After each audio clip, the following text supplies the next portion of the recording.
अपने आप से पूछें, अगर आलस या डर नहीं होता तो क्या मैं हार मान लेता। इससे आपको एक क्लियर हो जाएगा कि आपके अंदर काबिलियत की कमी नहीं है, बल्कि आप सिर्फ आसान रास्ता अपनाने की तलाश में हैं। एक दिन में ज्यादा से ज्यादा 3 चीजों पर फोकस करें और उस दिन सबसे पहले उन्हें पूरा करने को ही प्रायोरिटी दें। जैसा कि एक बिजनेस का रूल है कि हर रोज नए चैलेंजेस और अपॉर्चुनिटीज आती ही रहती हैं। बिजनेस भी हमारी लाइफ की तरह अनप्रेडिक्टेबल है, जिसमें कभी भी कुछ भी हो सकता है। इसके लिए सबसे पहले ये भरोसा रखें कि कड़ी मेहनत से इम्प्रूवमेंट हो सकती है और होगी, चाहे सिचुएशन कितनी भी मुश्किल क्यों ना हो। आपके एफर्ट्स आपको मनचाहे रिजल्ट देंगे। जितना ज्यादा आप ऐसे काम करते हैं जो आपको डिस्कम्फर्ट करते हैं, आप डिस्कम्फर्ट के साथ उतने ही ज्यादा कंफर्टेबल हो जाते हैं। जिम कॉलिंस भी अपनी बुक ग्रेट बाय चॉइस में इस स्ट्रेटेजी को यूज करके प्रोडक्टिविटी बढ़ाने के लिए कहते हैं। फोर्ड मोटर कंपनी के फाउंडर हेनरी फोर्ड अपनी कार प्रोडक्शन में करते थे। कार की पॉपुलैरिटी को देखते हुए कई कंपनी मार्केट में आई, लेकिन टाइम के साथ वो सभी मार्केट से गायब हो गए। इसका मेन रीजन ये था कि वो फैक्ट्री असेंबली लाइन को ठीक से बैचिंग नहीं कर पाए और हेनरी फोर्ड इस काम को करने में एक्सपर्ट थे। टू डू लिस्ट की इंपॉर्टेंस तो हर कोई जानता है। हर कोई जानता है कि उन्हें क्या और कब करना चाहिए, लेकिन ज्यादातर लोग ये नहीं जानते कि उन्हें क्या नहीं करना चाहिए। वो कहते हैं कि जब भी आप किसी मुश्किल ऑप्शन का सामना करें तो डिसीजन लेने के लिए आपके पास जरूरी इन्फॉर्मेशन का 40% से कम और 70% से ज्यादा नहीं होना चाहिए।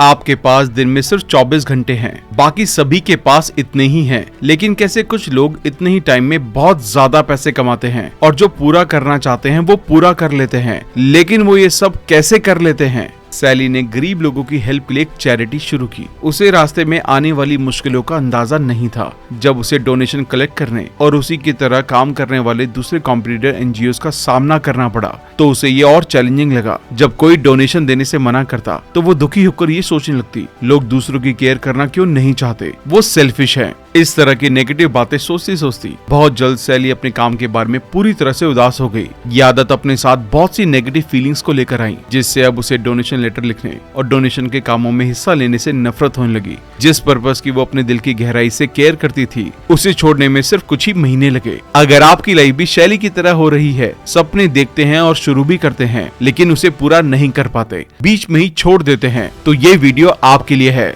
आज हम finish what you start book के बारे में बात करने वाले हैं, जिसे पीटर हॉलिंस ने लिखा है। कुछ मिनट का टाइम निकालकर ध्यान से वीडियो पूरी देखें और स्किप ना करें, क्योंकि इस बुक की सारी बातें इंटरकनेक्टेड हैं। पूरी देखेंगे तो आपको सभी बातें अच्छे से समझ में आएंगी। तो चलिए फिर शुरू करते हैं। सबसे पहले आप ये देखें, आप जो शुरू करते हैं उसे पूरा करने के लिए आपको क्या मोटिवेट करता है। एक बार एक सक्सेसफुल बिजनेसमैन का इंटरव्यू हो रहा था। ऑडियंस में से एक 21 साल के लड़के ने पूछा, मैं 2 सालों से लगातार अपने बिजनेस पर मेहनत कर रहा हूँ। होली हो या दिवाली हो, मैं दिन रात काम करता हूँ, लेकिन फिर भी मुझे आगे बढ़ने का कोई रास्ता नजर नहीं आ रहा है। सर, मुझे क्या करना चाहिए? बिजनेसमैन ने कहा, जब मैं तुम्हारी तरह स्टार्टअप कर रहा था तो शुरुआत में मैं भी कभी एक काम करता, लेकिन उसे पूरा किए बिना ही दूसरा शुरू कर देता। इस वजह से कई बार मुझे भी ऐसा लगता कि क्या मैं एक सक्सेसफुल बिजनेसमैन बन भी पाऊंगा या नहीं। एक दिन मैंने finish what you start book पढ़ी, जिसमें ऑथर पीटर हॉलिंस ने स्टेप बाय स्टेप बताया है कि कैसे हम जो भी शुरू करते हैं उसे फिनिश करते हुए अपनी मनचाही मंजिल तक कैसे पहुंचे। मैंने जब इन तरीकों को अपनाना शुरू किया तो प्रोडक्टिवली काम करने लगा और आज रिजल्ट तुम्हारे सामने है।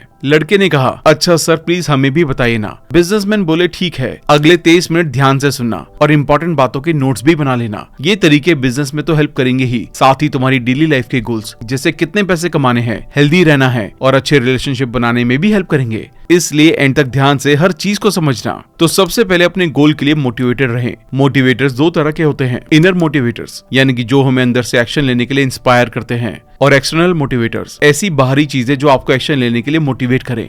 अपने आप को एक्सटर्नली मोटिवेटेड रखने के लिए ये करें, अकाउंटेबिलिटी पार्टनर बनाएं। अकाउंटेबिलिटी पार्टनर ऐसे लोग होते हैं जो आपके गोल्स के बारे में बातचीत करते हैं। ऐसा इंसान जिसके साथ आप कुछ करने के लिए कमिटमेंट करते हैं और कमिटमेंट करने के बाद वो इंसान टाइम टाइम पर आपको याद दिलाता रहता है। जब आप हार मानना चाहते हैं तो वो आपको डांटता है और फिर से ट्रैक पर लाने की कोशिश करता है। अकाउंटेबिलिटी पार्टनर किसी दोस्त, सीनियर, टीचर या ऐसे इंसान को बनाएं जो वहां पहुंच गया है जहां आप पहुंचना चाहते हैं, या उस रास्ते की अच्छी समझ रखता हो जहां आप चल रहे हैं। मनी मोटिवेशन, पैसा खोने का डर एक ऐसा मोटिवेटर है जो सभी को एक्शन लेने के लिए इंस्पायर करता है और इसका यूज आप अपने फायदे के लिए कर सकते हैं। इसका एक अच्छा एग्जांपल महंगी जिम मेंबरशिप फीस है, जिसमें एक बार में 1 साल की या 6 महीने की फीस देने के बाद आप बार बार जिम जाना चाहते हैं। आप पैसा बर्बाद नहीं करना चाहते, इसलिए जिम जाते हैं ताकि आपकी दी गई फीस का ज्यादा से ज्यादा फायदा उठाया जाए। यही तरीका अपने काम में अपनाएं। अपने किसी भरोसेमंद दोस्त को कुछ पैसे दे दें और कहें कि जब मैं ये काम पूरा कर लूं तभी वापस देना। इससे आप जो स्टार्ट करेंगे उसे फिनिश करने करने के लिए अंदर से मोटिवेट हो जाएंगे। अगला तरीका है सेल्फ ब्राइबरी। अपने आप से वादा करें कि अगर आप अपने बनाए हुए प्लान को फॉलो करते हैं तो आपको इनाम मिलेगा। इनाम ऐसा डिसाइड करें जो आपको बहुत पसंद हो और मुश्किल आने पर उस इनाम को याद करके आगे बढ़ते रहें। एग्जाम्पल के लिए, अगर आप इस साल जितने पैसे सेव करने का टारगेट बनाते हैं उसे पूरा कर लेते हैं तो उनमें से कुछ पैसों से अपनी मनपसंद जगह छुट्टियां बिताने जाएंगे। मनपसंद जगह घूमने की फीलिंग को ध्यान में रखने से हर बार जब आप अपना पैसा किसी फिजूल की जगह खर्च करना चाहेंगे तो ये पैसे बचाने के लिए एक पावरफुल रिमाइंडर की तरह काम करेगा। अब इंटरनली मोटिवेटेड रहने के लिए ये करें, देखें आपको इससे क्या मिल रहा है। हो सकता है कि उस काम को पूरा करने से आपको पैसा मिल रहा हो या लाइफ में खुशी और सेटिस्फैक्शन मिल रही हो। जैसे संदीप महेश्वरी अपने सेमिनार इसलिए करते हैं ताकि लोगों की हेल्प हो सके, और आप जानते होंगे वो इसे कम्प्लीटली नॉन प्रॉफिट मॉडल पे करते हैं क्योंकि उनका पर्पस है लोगों को कुछ बेहतर सिखाना और लाइफ के बारे में एक नया नजरिया डेवलप करने में हेल्प करना, जिससे उन्हें इंटरनली खुशी मिलती है। वही इमेज बाजार के नाम से उनका बिजनेस है जिसे वो पैसों के लिए करते हैं। दोनों जगह उनका ये क्लियर है कि क्या मिल रहा है, इसलिए दोनों जगह अच्छा काम कर रहे हैं। इस तरह आप अपने काम में देखें कि उससे क्या चाहते हैं और क्या वो आपको मिल रहा है। अगर वो मिलता रहेगा तो आप काम करते रहेंगे। अगला सवाल, आपकी लाइफ कैसे बदलेगी? जैसे ज्यादा पैसे कमाकर आप अच्छा घर या अच्छी कार चला पाएंगे। अपनी कम्युनिकेशन स्किल डेवलप करके आप लोगों के साथ कॉन्फिडेंटली बात कर पाएंगे। फिर देखें आपकी फैमिली को क्या फायदा होगा। हम सबकी फैमिली हमारे लिए बहुत मायने रखती है, इसलिए उन्हें अपने आप को मोटिवेट करने के सोर्स की तरह देखें। उनके चेहरे पर उस मुस्कुराहट को इमेजिन करें जब आप उन्हें अच्छी लाइफ देकर प्राउड फील करवाएंगे। इमेजिन करें कि आपके बच्चों को अच्छे स्कूल की एजुकेशन मिल रही है, वो एक अच्छी सोसाइटी में रहते हैं और आपसे मोटिवेट होकर वो अपनी टीनेज तक इतने काबिल बन गए हैं कि स्कूल और कॉलेज का खर्च खुद से उठा लेते हैं। आपका दूसरों पर क्या इन्फ्लुएंस होगा? अपनी फील्ड के उन लोगों को इमेजिन करें जिनसे आप इंस्पायर होते हैं। आपको भरोसा होता है कि अगर वो कर सकते हैं तो मैं भी कर सकता हूँ। क्या आप नहीं चाहते कभी वो उदास बच्चा जिसे करने की कुछ उम्मीद नजर ना आ रही हो, जब वो आपकी स्टोरी सुने तो उसके अंदर से आवाज आए कि अगर ये इंसान इतनी मुश्किलों में रहकर आज वहां तक पहुंच सकता है तो मैं भी कर सकता हूँ। मैं सर एपीजे अब्दुल कलाम की बायोग्राफी यूट्यूब पर सुन रहा था। वो कहते हैं, मेरे हर मुश्किल प्रोजेक्ट को पूरा करने का एक पर्पस ये भी था कि कोई उदास बच्चा जिसे कुछ करने की उम्मीद नजर नहीं आ रही हो, जब वो मेरे बारे में जाने तो अपने ऊपर भरोसा कर सके कि अगर एक अखबार बेचने वाला मामूली सा लड़का इतना बड़ा साइंटिस्ट और देश का प्रेसिडेंट बन सकता है तो मैं भी कर सकता हूँ। अपनी सक्सेस से सिर्फ आप अपने लिए ही नहीं बल्कि उन लोगों की भी उम्मीद बनते हैं जो आपके जैसे हालात में हैं और कुछ करना चाहते हैं। अमीर बनकर ही आप गरीब लोगों की हेल्प कर पाएंगे, जिससे अपनी लाइफ को तो अच्छी तरह से जिएंगे, साथ ही साथ जरूरतमंद लोगों की हेल्प कर पाएंगे। आप कैसा फील करेंगे? इमेजिन करें कि अपने गोल को अचीव करने के बाद आप कैसा फील करेंगे। ये पॉजिटिव फीलिंग आपको काम को पूरा करने के लिए मोटिवेट करेंगी। अपने बड़े सपने को छोटा बनाएं। अपने बड़े गोल्स को छोटे छोटे हिस्सों में बांट लें, जैसे 1 साल के गोल्स को महीनों और फिर उन्हें हफ्ते और दिन के गोल में बांट लें। फिर हर दिन के गोल को पूरा करने में लग जाएं। हर रोज अपनी तरफ से 100% देने से आप अंदर से मोटिवेटेड फील करेंगे कि हाँ, मैं अपने बड़े गोल की तरफ बढ़ रहा हूँ। अगला स्टेप है अपना मैनिफेस्टो क्रिएट करें। हर कंपनी का एक मैनिफेस्टो होता है। वो अगले साल क्या क्या करने वाले हैं, किन गोल्स पर काम करेंगे, प्रॉफिट बढ़ाने के लिए क्या क्या चीजें इंप्रूव करेंगे, क्या नई चीज ऐड करेंगे, किन पुरानी चीजों को हटाएंगे। मैनिफेस्टो या रोड मैप क्लियर होने से वो पूरे साल खुलकर एक्शन ले पाते हैं और टारगेट्स को अचीव करते हैं।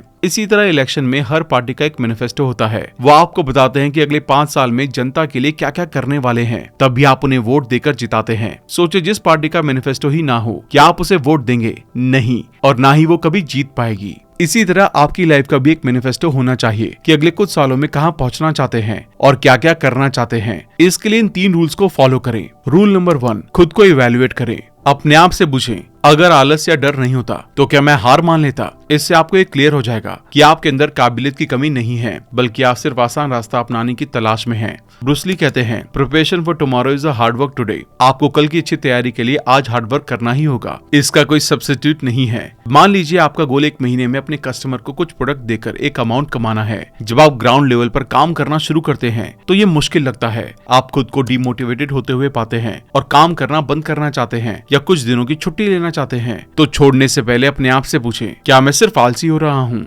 अगर सच में कोई रीजन है तो ब्रेक लेना ठीक है, और नहीं है तो काम को कंटिन्यू करते रहें। इससे आपके बारे में अपने माइंड में एक एक्शन टेकर की इमेज या मैनिफेस्टो बनने लगेगा कि जिस काम को आप शुरू करते हैं उसे पूरा भी करते हैं। Rule number 2, 3 task method. एक दिन में ज्यादा से ज्यादा 3 चीजों पर फोकस करें और उस दिन सबसे पहले उन्हें पूरा करने को ही प्रायोरिटी दें। कभी कभी हम जो चाहते हैं उस पर इसलिए काम नहीं कर पाते क्योंकि समझदारी से प्लानिंग नहीं करते। जैसे एक्सरसाइज शुरू करने से पहले सोचते हैं बहुत थक जाऊंगा या एक बार में आधा घंटा एक्सरसाइज मुझसे तो नहीं हो पाएगी। ऐसे में सिर्फ 10 मिनट के लिए 3 एक्सरसाइज चुनें और उन्हें ही करें। रात से पहले ही ये डिसाइड कर लें कि आप अगले दिन किन 3 चीजों पर कैसे काम करेंगे और अगले दिन सिर्फ उन्हीं चीजों पर ध्यान देने की तैयारी करें ताकि आप लॉजिकली प्लान बनाकर उस पर काम कर सके और इमोशन से इन्फ्लुएंस होने से बचे। रूल नंबर 3, अपनी इंटेंशन को रिअफर्म करें। ये रूल काफी हद तक रूल 1 की तरह है। ये रूल तब अप्लाई करें जब आपको अपने प्लान के हिसाब से एक्शन लेने में आलस या डर का सामना करना पड़ रहा है। जब आप काम को छोड़ने या आगे बढ़ने के बारे में डाउट करते हुए पाएं, तो अपने आप को ये बातें याद दिलाएं और इससे भी बेटर अपने जवाब कहीं पर लिख लें ताकि उन्हें दोबारा देख सके। आई वॉन्ट यानी कि मैं चाहता हूँ, यहाँ अपना फाइनल गोल बताते हुए अपने आप को बताएं कि इससे कैसे फायदा होगा। इसे अचीव करने का आपका रीजन या मोटिवेशन क्या है। अपने एक्सटर्नल और इंटरनल मोटिवेटर्स को याद दिलाते रहें, जैसे मैं अमीर बनना चाहता हूँ, मैं अपने लिए करना चाहता हूँ, अपनी फैमिली के लिए और सोसाइटी के लिए ये करना चाहता हूँ। आई विल यानी कि मैं करूंगा। यहाँ आप अपने आप को बताएं कि उस फाइनल गोल तक पहुँचने के लिए क्या क्या काम करेंगे। ये सवाल आपका ध्यान इस तरफ लाएगा कि आप अभी जो कर रहे हैं उसे पूरा करना कितना जरूरी है और ये काम उस बड़े गोल से कैसे जुड़े हुए हैं। आप समझ जाएंगे कि जर्नी डेस्टिनेशन का जरूरी हिस्सा है। आपका ध्यान इस तरफ जाने लगेगा कि अभी क्या करना सबसे जरूरी है। एग्जाम्पल के लिए अपने आप से कहें, अगर मैं इतने पैसे कमाना चाहता हूँ तो मुझे इस प्रोजेक्ट को पूरा करके उन दूसरे प्रोजेक्ट्स पर कड़ी मेहनत करनी होगी और मैं इन्हें पूरा करूंगा। आई विल नॉट डू यानी कि मैं नहीं करूंगा। अब अपने आप को बताएं कि आपको क्या नहीं करना चाहिए। अब ऐसे काम लिखें जो आपकी ग्रोथ में रुकावट बन सकते हैं, जैसे ध्यान भटकाना, डिसिप्लिन की कमी, काम को डिले करना और दूसरे टाइम वेस्ट करने वाले काम करने से बचें।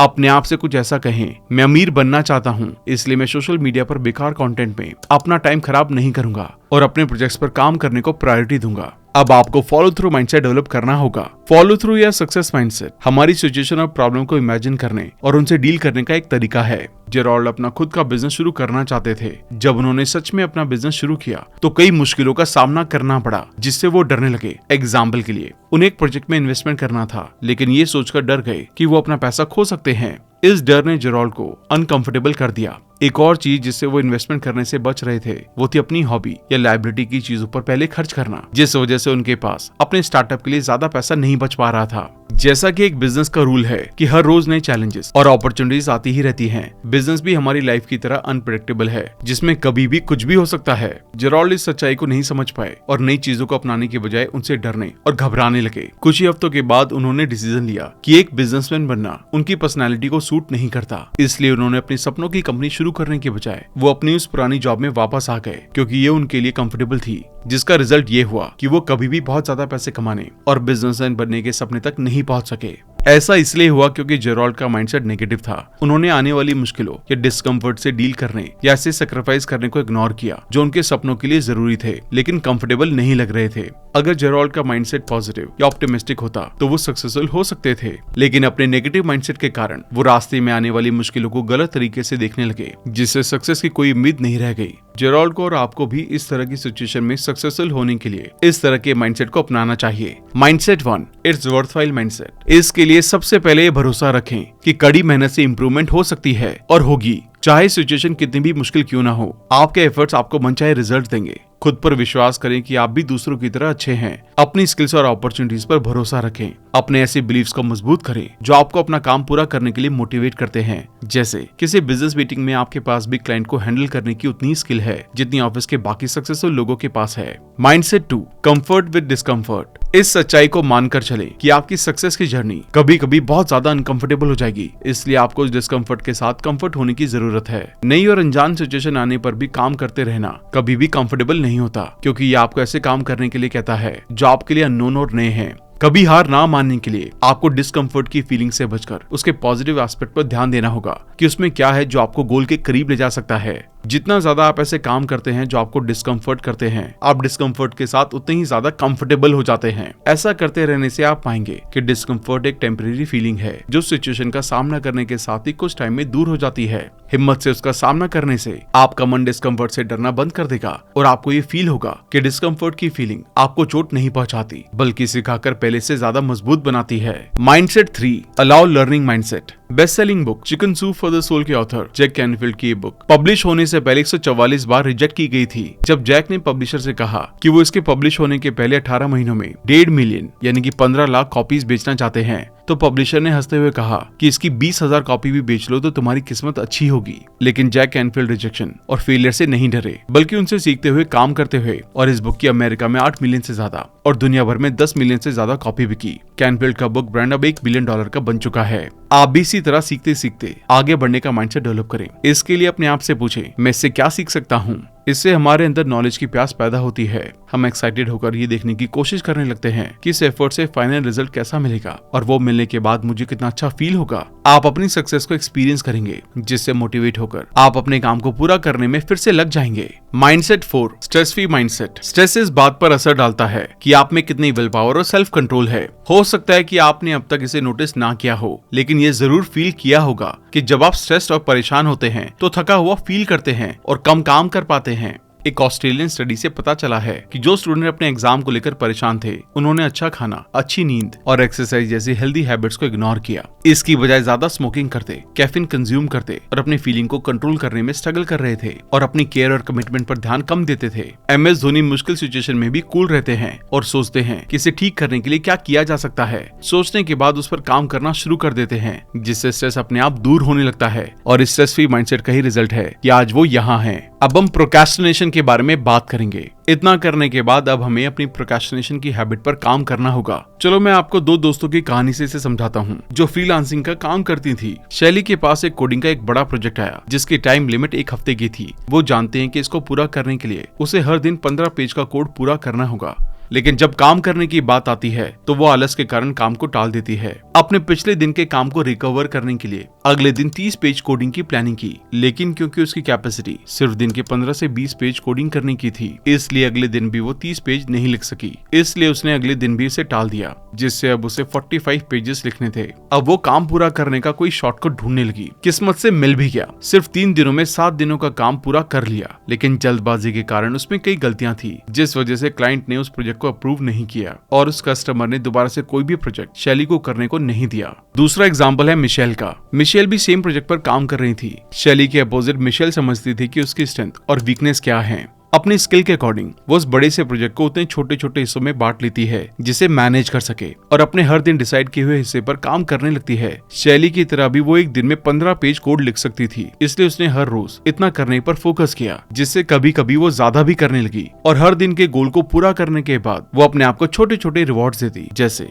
दोस्तों के साथ थोड़ा हैंग आउट करना, गेम खेलना, अपनी पसंद की चीजें खाना। हफ्ते के एंड में उसने बिना किसी गलती के कोड लिखकर पूरा प्रोजेक्ट क्लाइंट को भेज दिया। क्लाइंट ने उसे पूरी पेमेंट की, अच्छी रेटिंग दी और 2 दूसरे क्लाइंट का रेफरेंस भी दिया। और सबसे अच्छी बात, वो उसके परमानेंट कस्टमर बन गए, यानी कि मिशेल को एक परमानेंट सोर्स ऑफ इनकम मिल गया। दोनों की स्किल और बाकी चीजें सेम थी, बस दोनों के बीच डिफरेंस ये है कि मिशेल अपने प्रोजेक्ट में प्रोक्रेस्टिनेशन ना करने और फोकस से काम करने की वजह से सक्सेसफुल रही। प्रोक्रेस्टिनेशन को खत्म करने में इन 2 तरीकों ने मिशेल की काफी हेल्प की। Temptation bundling. University of Pennsylvania में रिसर्चर मिल्कमैन ने इसे स्टूडेंट के साथ किया। उन्होंने बच्चों के प्रेजेंट बिहेवियर को वैसा बनाने की तरफ ध्यान दिया जिससे उनके फ्यूचर के गोल्स पूरे होते हुए दिख रहे हों। ऐसा करने से उन्होंने एक पॉजिटिव लेकिन मुश्किल लगने वाला बिहेवियर या आदत को करते हुए अच्छा फील करने के लिए कहा, जैसे वर्कआउट को अपनी आदत बनाने के लिए वर्कआउट करते टाइम अपनी फेवरेट चीजें खाएं, टीवी देखते टाइम वर्कआउट करें या वर्कआउट करते करते अपने फेवरेट गाने सुने। इस तरह वो उस काम को करते हुए तो अच्छा फील करने लगे और अंदर से मोटिवेटेड रहने लगे।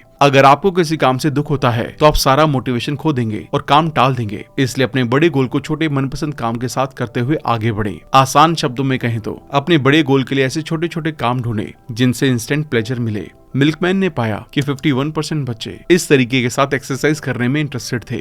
इसके लिए 2 बॉक्स वाली एक लिस्ट बनाएं। एक तरफ आपके वो काम लिखें जो भी करने का मन करता है, जिन्हें करने में मजा आता है, और दूसरी तरफ वो चीजें लिखें जो आपको अपने फ्यूचर के लिए करने की जरूरत है। फिर दोनों को आपस में मैच करते हुए नहीं करें। मान लीजिए कि आपको चॉकलेट, सर्फिंग, सॉकर और रनिंग पसंद है, लेकिन एक जगह बैठकर काम, होमवर्क या पियानो की क्लासेस लेना पसंद नहीं है। और आप जानते हैं कि इनसे ही अच्छा फ्यूचर बनेगा, तो चॉकलेट खाते खाते अपने काम को पूरा करें। इससे काम भी पूरा हो जाएगा और मजा भी आ जाएगा। छोटे स्टेप से शुरू करें। कुछ भी करने से पहले बस ये देख लें कि शुरू करने में आपकी रुकावटें बहुत कम हो। एग्जाम्पल के लिए आपको 100 पेज की बुक पढ़नी है तो उसे इस तरह से ना देखें, बल्कि छोटे छोटे चैप्टर्स, पैराग्राफ्स और लाइंस की तरह देखें, क्योंकि पूरी किताब इन सबसे मिलकर बनी है। इसलिए आप इन छोटे पैराग्राफ को पढ़ते हुए छोटे छोटे स्टेप्स उठाएं। छोटे छोटे काम तेजी से पूरे होते हैं, इसलिए शुरू में छोटे छोटे ऐसे स्टेप्स लें जिन्हें आसानी से कर सकते हैं और करते करते बड़े गोल तक पहुंच सकते हैं। इस तरह सबसे पहले सबसे आसान कामों से शुरुआत करें। शायद आपको ये उल्टा लग रहा होगा कि सारी मुश्किल चीज बाद के लिए क्यों छोड़ें। याद रखें, प्रोक्रेस्टिनेशन को दूर करने के लिए पहले स्टेप को जितना हो सके उतना आसान बनाना जरूरी है। ऐसा करके आप अपने आप को मोटिवेट करते हैं और अपने मन को ये साबित कर देते हैं कि इसे और इस तरह के दूसरे कामों को आसानी से कर सकते हैं। ऐसा करते करते जब आप मुश्किल कामों तक पहुंचते हैं तब तक वो आपके दिमाग को ज्यादा अचीवेबल और आसान लगने लगेंगे, क्योंकि आपका दिमाग पहले से ही उस जैसे बहुत काम कर चुका होगा। अब आपको रिस्क को कंसीडर करके चलना होगा। ये सोचे कि क्या गलत हो सकता है। ये सबसे सक्सेसफुल लोगों में से एक बिल गेट्स भी करते हैं। जिम कॉलिंस भी अपनी बुक ग्रेट बाय चॉइस में इस स्ट्रेटेजी को यूज करके प्रोडक्टिविटी बढ़ाने के लिए कहते हैं। बुक में वो बताते हैं कि कैसे बिल गेट्स जैसे लोग लगातार इस बात को लेकर भी सीरियस रहते हैं कि क्या गलत हो सकता है। हमेशा सबसे बुरे से बचने की कोशिश में इन लोगों ने सच में बहुत कड़ी मेहनत की। सबसे खराब रिजल्ट से बचने के लिए वो हमेशा अपनी प्लानिंग पर ध्यान देते हैं, जिससे डर उन्हें मोटिवेट करता है और काम को टालने से रोकता है। आप भी इस तरह थोड़े सीरियस हो जाएं और सवाल करना शुरू करें कि क्या गलत हो सकता है। कुछ चैलेंजेस या मुश्किलों से बचने के लिए छोटी छोटी प्लानिंग बनाएं और काम करें। क्या गलत हो सकता है, इसके बारे में सोचना आपको ज्यादा प्रोडक्टिव बनाता है, क्योंकि आप इस टाइम डरे हुए और बहुत ज्यादा अलर्ट होकर काम करते हैं। अपने आप से पूछें कि अगर आप इस टाइम एक्शन लेने में देरी करते हैं तो आपको कैसे नुकसान हो सकता है। ये मौका किसी ज्यादा एक्टिव इंसान को मिल सकता है या ये हाथ से भी जा सकता है, क्योंकि कई चीजें एक सही टाइम पर ही मिलती हैं और उन्हें उसी टाइम हासिल करना होता है। हालांकि डर कोई अच्छा मोटिवेटर नहीं है, लेकिन अगर ये काम करता है तो इसका यूज क्यों ना करें। जब आप जानते हैं कि किस तरह के खतरे में हैं, तो डर आपको आगे बढ़ने के लिए अंदर से पुश करता है। आमतौर पर प्रोक्रेस्टिनेशन बोरियत, जरूरत से ज्यादा कंफर्ट और सिक्योरिटी से आती है, इसलिए इन फीलिंग को दूर करने से आप बेचैन हो जाते हैं और बुरे रिजल्ट से बचने के लिए उस काम को पूरा करने पर ध्यान देने लगते हैं। इसके बाद अपना नो डिस्ट्रैक्शन जोन बनाएं। नो डिस्ट्रैक्शन जोन बनाने में 3 मेथड काफी यूजफुल रहेंगे। पहला मेथड है बैचिंग। बैचिंग का मतलब अपने काम को उससे रिलेटेड किसी दूसरे से जोड़कर पूरा करना है। जैसे फोर्ड मोटर कंपनी के फाउंडर हेनरी फोर्ड अपनी कार प्रोडक्शन में करते थे। कार की पॉपुलैरिटी को देखते हुए कई कंपनी मार्केट में आई, लेकिन टाइम के साथ वो सभी मार्केट से गायब हो गए। इसका मेन रीजन ये था कि वो फैक्ट्री असेंबली लाइन को ठीक से बैचिंग नहीं कर पाए और हेनरी फोर्ड इस काम को करने में एक्सपर्ट थे। इसलिए हेनरी फोर्ड ने पूरी कार बनाने के कंप्लीट प्रोसेस को अलग अलग हिस्सों में बांट दिया और फिर हर हिस्से पे काम करने के लिए टीम बना दी। जैसे पहले इंजन बनेगा, फिर सीट कवर, फिर बम्पर और इस तरह कई दूसरे पार्ट्स। ये तरीका एक पूरे प्रोसेस को ठीक से ऑर्गेनाइज करता है और काम के बीच में एक को पूरा किए बिना एक से दूसरे पर स्विच होने से रोकता है। इससे वर्कर्स को अपने काम में स्पेशलिस्ट बने और इम्प्रूवमेंट करने की फ्रीडम मिली, जिससे गलतियां कम होने लगी और आने वाली मुश्किलें आसानी से सॉल्व होने लगी, क्योंकि इससे वर्कर्स को हाथ में ले गए काम के लिए जरूरत से ज्यादा सोचने की जरूरत नहीं होती थी। और इस वजह से फोर्ड ऑटोमोबाइल प्रोडक्शन और आउटपुट आसमान छूने लगी और अपने मार्केट पर टॉप पर आ गई। दूसरा मेथड है don't do list. To do list की इंपॉर्टेंस तो हर कोई जानता है। हर कोई जानता है कि उन्हें क्या और कब करना चाहिए, लेकिन ज्यादातर लोग ये नहीं जानते कि उन्हें क्या नहीं करना चाहिए। डोंट डू लिस्ट आपको ऐसी चीजें बताती है जिन्हें इग्नोर करके या उन पर कम से कम ध्यान देकर भी अपने फाइनल गोल को हासिल किया जा सकता है। अपनी डोंट डू लिस्ट में 2 चीजों को शामिल करें। सबसे पहले उन कामों को शामिल करें जो जरूरी हैं, लेकिन किसी बाहरी रीजन के कारण आप अभी उसमें से कुछ भी नहीं कर सकते। ये ऐसे काम हैं जो 1 या कई महीनों में आपके लिए जरूरी हैं, लेकिन दूसरों से रिस्पॉन्स या उनके एक्शन के पूरा होने के बाद ही आप उसमें से कुछ कर सकते हैं। जैसे मेरा एक दोस्त अमेजॉन कंपनी में सेलर के अकाउंट को मैनेज करता है। उसका काम अमेजॉन पर सेलर अकाउंट बनवाकर उसके प्रोडक्ट्स को लाइव करवाना है ताकि ऑर्डर आ सके। अब इसमें कुछ स्टेप्स हैं, जैसे पहले सेलर रजिस्ट्रेशन होता है, फिर सेलर अपने प्रोडक्ट बताता है और अमेजॉन में दूसरे डिपार्टमेंट में टीम लिस्टिंग करती है। लिस्टिंग से पहले वो सेल्स बढ़ाने के लिए कुछ भी नहीं कर सकते, इसलिए इस टाइम वो इस सेलर पर ध्यान नहीं देते और नए सेलर को बनाने पर ध्यान देते हैं या फिर किसी पुराने सेलर को सेल्स बढ़ाने में सपोर्ट करते हैं। इसके बाद अपनी लिस्ट में उन कामों को शामिल करें जो आपके गोल के लिए जरूरी तो हैं, लेकिन आपके बिना भी किए जा सकते हैं। अगर आप एक बिजनेसमैन हैं, तो आप नोटिस करते होंगे कई ऐसी छोटी चीजें होती हैं जो आपकी इनकम में डायरेक्टली कंट्रीब्यूट नहीं करती हैं, और अक्सर ये छोटी चीजें ऐसी होती है जो आपका कीमती टाइम ले लेती हैं। तो देखें कि क्या आप इन्हें किसी और को दे सकते हैं या आउटसोर्स कर सकते हैं। अपना टाइम उन इंपॉर्टेंट कामों पर खर्च करें जो पूरे प्रोजेक्ट को आगे बढ़ाते हैं। तीसरा मेथड है 40-70 rule. Indian foreign secretary S Jaishankar अपने किसी भी इंपॉर्टेंट काम को पूरा करने के लिए इस रूल को अपनाते हैं। वो कहते हैं कि जब भी आप किसी मुश्किल ऑप्शन का सामना करें तो डिसीजन लेने के लिए आपके पास जरूरी इन्फॉर्मेशन का 40% से कम और 70% से ज्यादा नहीं होना चाहिए। अगर आपके पास जरूरी इन्फॉर्मेशन का 40% से कम है तो आगे बढ़ने के लिए इनफ चीजें नहीं जानते हैं और शायद बहुत सारी गलतियां करेंगे। इसके अपोजिट, अगर आप अब तक 70% डेटा मिलने के बाद भी और ज्यादा डेटा के पीछे भागते हैं जो कि ग्राउंड लेवल पर काम किए बिना नहीं मिलता है, तो आप बहुत ज्यादा घबरा और थक जाएंगे। हो सकता है कि मौका आपके हाथ से निकल जाए और जिसने आपसे पहले ही शुरुआत कर दी थी वो आपको हरा दे।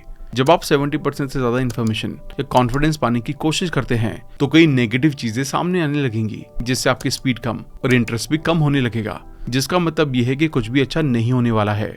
इसलिए इस रूल से काम करें ताकि आप जो भी शुरू करें उसे पूरा भी कर सकें। थैंक यू दोस्तों। तो ये थी फिनिश व्हाट यू स्टार्ट की बुक समरी। आइए इस बुक के मेन लेसन्स को वापस से रिवाइज कर लेते हैं ताकि आपको सभी पॉइंट्स याद रहें और उन्हें इम्प्लीमेंट करना आपके लिए आसान हो जाए। अपने गोल्स को पाने के लिए हंग्री रहें। ऐसा आप अपने इनर और एक्सटर्नल मोटिवेटर्स को याद करके कर सकते हैं। बिजनेस और पॉलिटिकल लीडर की तरह अपना मैनिफेस्टो क्रिएट करें कि अगले 5 सालों में आप कहां पहुंचना चाहते हैं। डिस्कम्फर्ट सिचुएशन में कंफर्ट होने वाला सक्सेस माइंडसेट डेवलप करें। प्रोक्रेस्टिनेशन को खत्म करें और एंड में नो डिस्ट्रैक्शन जोन बनाएं। बैचिंग और 40-70 रूल के साथ जितना जल्दी हो सके एक्शन लेना शुरू करें और काम को कंप्लीट करें। थैंक यू दोस्तों। अगर आप भी बुक समरी के इस हिस्से तक पहुंच चुके हैं तो आप भी हमारी तरह किताबों से बहुत प्यार करते हैं। अगली किताब आप हमारे चैनल पर कौन सी देखना चाहते हैं हमें कमेंट करके जरूर बताएं और आई होप आपने चैनल को सब्सक्राइब कर ही दिया होगा। अगर नहीं किया है तो चैनल को सब्सक्राइब जरूर कर दें और साथ साथ बेल आइकन को भी प्रेस कर दें ताकि आप हर हफ्ते हमारी दोनों ही बुक समरीज को एंजॉय कर सकें और हर हफ्ते कुछ नया सीख सकें। जल्दी मिलते हैं और भी बेहतरीन वीडियो के साथ। Thank you so much.